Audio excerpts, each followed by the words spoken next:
Las verdes se asocian con la riqueza y la fertilidad, mientras que las amarillas simbolizan la familia, la fama y la felicidad.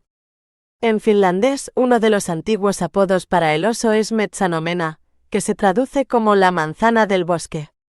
El oso era un animal sagrado para los antiguos finlandeses, y la gente evitaba mencionarlo directamente, recurriendo en su lugar a eufemismos. El término manzana del bosque podría referirse al origen del oso, sugiriendo que fue creado por los espíritus del bosque y era el animal predilecto de Mielik.